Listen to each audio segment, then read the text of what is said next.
ഞാൻ ഒരുപാട് ഹോസ്പിറ്റലിൽ ഫുഡ് ട്രൈ ചെയ്തിട്ടുണ്ടെങ്കിലും ഇത്ര അടിപൊളി ഒരു ഊണ് വേറെ ഒരു ഹോസ്പിറ്റലിൽ നിന്നും കഴിച്ചിട്ടില്ല. ഹോസ്പിറ്റൽ ഫുഡ് സീരീസിൽ അടുത്തായിട്ട് വന്ന കമന്റാണ് ഇന്ദിരാഗാന്ധി ഹോസ്പിറ്റലിൽ പോയി ഫുഡ് ട്രൈ ചെയ്യുന്നു. എന്നാൽ പിന്നെ എറണാകുളത്തുള്ള ഇന്ദിരാഗാന്ധി ഹോസ്പിറ്റലിൽ നിന്ന് ഫുഡ് ട്രൈ ചെയ്ത് നോക്കിയിട്ട് ബാക്കി കാര്യമുള്ളൂ. നമ്മൾ വേട്ടക്ക് പോകണം. അങ്ങനെ ക്യാൻറ്റീൻ്റെ അകത്തെത്തി ഇവിടുത്തെ മെനുവിൽ പെപ്പർ ചിക്കനും ഫ്രൈഡ് റൈസും നൂഡിൽസ് ഒക്കെ കണ്ടെങ്കിലും ഞങ്ങൾ ഓർഡർ ചെയ്തത് ഒരു ഹാഫ് ചിക്കൻ ബിരിയാണിയും പിന്നെ ഒരു മീൽസും. ഞങ്ങൾ ഇവിടെ കയറി പറഞ്ഞത് ഇവിടുത്തെ ഏറ്റവും അടിപൊളി മീൽസ് ആണെന്നാണ്. അതുകൊണ്ട് തന്നെയാണ് ഞങ്ങൾ ഇവിടുന്ന് ബിരിയാണിക്കൊപ്പം 90 രൂപയുടെ മീൽസും കൂടി ഓർഡർ ചെയ്തത്. ഇവിടുത്തെ ഹാഫ് ചിക്കൻ ബിരിയാണിക്ക് വന്ന റേറ്റ് 110 രൂപ.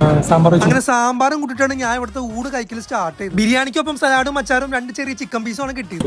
ഓണമായിട്ട് പപ്പടത്തിനൊപ്പം പഴവും പായസവും പിന്നെ കുറച്ച് കൂട്ടം തോരനൊക്കെ ഉണ്ടായിരുന്നെങ്കിൽ ഒരു ഓണസദ്യ കഴിച്ച ഫീൽ കിട്ടിയത്. പിന്നെ ചോറ് കിട്ടുന്ന വെച്ചപ്പോ ഞാൻ അങ്ങ് ഇട്ടോളം പറഞ്ഞു. കുറച്ച് കഴിഞ്ഞപ്പോ മോരും കൂടി വന്നു. അപ്പൊ ഇതുപോലത്തെ ഹോസ്പിറ്റൽ ഫുഡ്സ് ഇനിയും കാണുന്നുണ്ടെങ്കിൽ പേജ് ഒന്ന് ഫോളോ ചെയ്ത് വെച്ചാൽ മതി. അടിപൊളി സർവീസും അടിപൊളിയായിരുന്നു. എന്താ വേണ്ടതെന്ന് ചോദിക്കലോ ഓർഡർ ചോറല്ലോ. ഇതില് വീഡിയോസ് ഓക്കെ ശരി. അപ്പൊ ഈ ക്യാൻറ്റീനിൽ ഫുഡ് വെച്ചിട്ടുള്ളവർ നിങ്ങളുടെ അഭിപ്രായങ്ങൾ കമന്റ് ചെയ്യും.